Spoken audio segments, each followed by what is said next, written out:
Selamat bertemu kembali saudara-saudara sekalian dengan saya Paulus Wardoyo dari Universitas Semarang.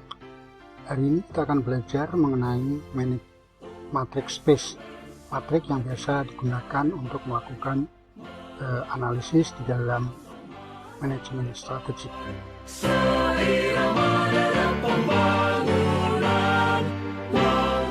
Matrix space atau singkatan dari Strategic Position and Action Evaluation. Apa yang dimaksud dengan matrix space? Matrix space itu adalah matrik 4 kuadran yang dibentuk oleh sumbu horizontal yang terdiri dari competitive advantage dan industrial stability, serta sumbu vertikal yang terdiri dari financial strength dan environmental stability. Kuadran 1 akan memiliki strategi agresif, kuadran 2 akan memiliki strategi konservatif, kuadran 3 memiliki strategi defensif, dan kuadran 4 memiliki strategi kompetitif. Financial strength dan competitive advantage itu merupakan dimensi internal, sedangkan industrial strength dan environmental stability itu merupakan dimensi eksternal. Format daripada matrix space itu adalah seperti ini: sumbu vertikal dan sumbu horizontal. Sumbu vertikal menggambarkan financial strength dan environmental stability, sementara yang horizontal menggambarkan competitive advantage dan industrial stability. Sehingga bentuknya nanti ada 4 kuadran. Strategi yang pertama itu adalah agresif, strategi kedua konservatif, strategi ketiga adalah defensif, dan strategi keempat itu adalah kompetitif. Kita lanjutkan. Internal strategic position. Internal strategic position mempunyai dua kekuatan atau mempunyai dua dimensi, yaitu yang pertama adalah financial strength. Financial strength itu meliputi return on asset, leverage atau debt to equity, kemudian liquidity atau current ratio, working capital, cash flow, inventory turnover, earning per share, dan price earning ratio. Sementara yang competitive advantage itu akan meliputi market share, product quality, product life cycle, customer loyalty, capacity utilization, technology know-how, control over supplier, dan distributor. Berikut saya sampaikan rumus-rumus keuangan yang biasa dipakai. Yang pertama itu adalah return on asset, itu adalah laba bersih setelah pajak dibagi dengan total aset. Sedangkan leverage ratio itu adalah total utang dibagi ekuitas. Total utang terdiri dari dua, yaitu utang jangka pendek maupun utang jangka panjang. Kemudian ada current ratio, yaitu adalah aset lancar dibagi dengan utang lancar. Kemudian working capital itu adalah aset lancar dengan utang lancar. Ini adalah merupakan konsep network. Sedangkan konsep gross itu adalah working capital sama dengan aset lancar. Selanjutnya inventory turnover itu adalah penjualan dibagi dengan persediaan rata-rata. Kemudian earning per share itu adalah laba bersih setelah pajak dibagi dengan jumlah saham yang beredar. Sedangkan price earning ratio itu sama dengan harga saham dibagi dengan earning per share. Catatan, untuk perusahaan yang sudah go public, maka harga saham adalah harga pasar yang bisa dilihat setiap hari seperti yang terjadi di Bursa Efek. Harga yang kita pakai itu adalah harga penutupan. Kemudian external strategic position terdiri apa saja? Ini juga mempunyai dua dimensi. Yang pertama itu adalah environmental stability, yaitu technology change, rate of inflation, demand variability, price range of competing product, barrier into entry market, kemudian competitive pressure, easy to exit from market, dan risk involved in business. Kemudian industry strength itu terdiri dari growth potential, profit potential, financial stability, extend leverage, resource utilization, easy of entry into market, dan productivity, serta capacity utilization. Selanjutnya, langkah-langkah menyusun matrix space bisa saya tampilkan seperti itu. Yang pertama, kita akan tentukan dulu indikator Fs, Ca, Es, dan Is.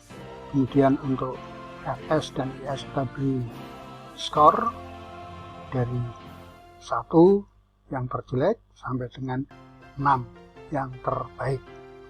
Kemudian untuk Ca dan Fs skornya itu adalah minus sampai dengan minus 6. Jadi dari minus 1 itu adalah yang terbaik, sedangkan minus 6 itu adalah yang terjelek. Penilaian Fs dan Ca kemudian kita bandingkan dengan kompetitor dari bidang usaha yang sama, sementara penilaian Es dan Is dibandingkan dengan perusahaan dari industri yang berbeda. Kemudian kita hitung nilai rata-rata masing-masing dan dengan cara menjumlahkan nilai yang diberikan pada setiap indikator dan dibagi dengan jumlah indikatornya. Setelah itu kita lakukan posting atau plotting ke dalam matriks. Kemudian kita tempatkan nilai rata-rata dari Fs, Is, Ca, Es pada matriks space, sehingga nanti akan terdapat dua sumbu horizontal dan vertikal, dan kemudian kita bisa menggambarkan arah vektornya dari titik original. Pada titik original ke arah mana, itulah yang nanti vektor itu yang akan mengarah kemana, itu akan menggambarkan strategi yang direkomendasikan. Yang strategi generiknya, untuk kuadran agresif ini adalah kuadran yang paling banyak memiliki strategi, yaitu adalah penetrasi pasar, pengembangan produk, integrasi ke belakang atau ke depan, integrasi horizontal, diversifikasi konglomerat atau diversifikasi konsentrik atau diversifikasi horizontal atau strategi kombinasi.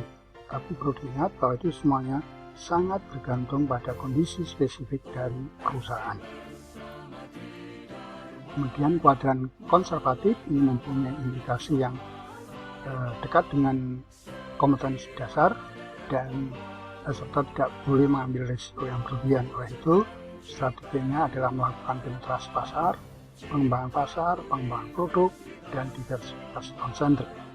Sementara yang kuadran defensif, indikasinya adalah memperbaiki kelemahan internal dan menghindari adanya ancaman dari eksternal. Oleh karena itu, strateginya adalah retrenchment, divestasi, likuidasi, dan diversifikasi konsentrik. Kemudian kuadran yang terakhir, kuadran yang 4, itu strateginya adalah integrasi ke belakang, integrasi ke depan, integrasi horizontal, melakukan penetrasi pasar, pengembangan pasar, maupun pengembangan produk, dan joint venture. Berikut adalah saya berikan contoh matrix space yang saya ambil untuk sektor industri perbankan.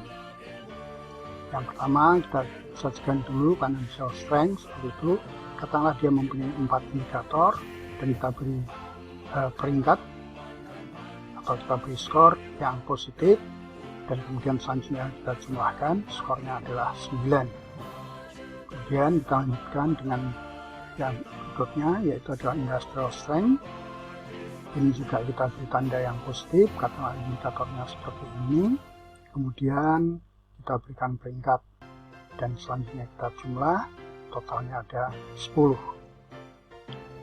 Selanjutnya, environmental stability itu mempunyai indikator ada 3, kita berikan tanda peringkat minus 1 sampai dengan minus 6. Hasilnya seperti ini, nampaknya adalah minus 13. Selanjutnya, competitive advantage juga begitu, kita berikan tanda minus, totalnya ada 3 indikator dan totalnya adalah minus 9.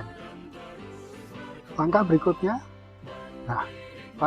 adalah berdasarkan data di atas, maka kita akan hitung ES itu adalah minus 4,33. Ini diperoleh dari mana? Diperoleh dari minus 13 dibagi dengan 3. 3 ini adalah indikatornya. Demikian juga dengan CA memperoleh minus 3, IS dengan memperoleh 3,33, FS mendapatkan 2,25. Kemudian koordinat arah vektor bisa kita hitung, yaitu dengan sumbu X sama dengan minus 3 ditambah dengan 3,33 sehingga hasilnya adalah 0,33, dan Y adalah minus 4,33 ditambah dengan 2,25 sehingga hasilnya adalah minus 0,28. Nah, ini kesimpulannya adalah strategi kompetitif. Ya. Matriksnya seperti apa? Matriksnya akan nampak seperti ini. Ini sumbu horizontalnya, ini sumbu vertikalnya, terdiri Fs, terdiri Es, terdiri Ca, dan terdiri daripada Is. Selanjutnya kita plot hasil perhitungan tadi, kemudian akan memunculkan vektornya. Vektornya itu ada di kuadran 4, hasilnya adalah strategi kompetitif. Demikian saudara-saudara sekalian yang bisa saya sampaikan, mudah-mudahan bisa memberi manfaat bagi saudara, dan akhirnya saya ucapkan selamat belajar.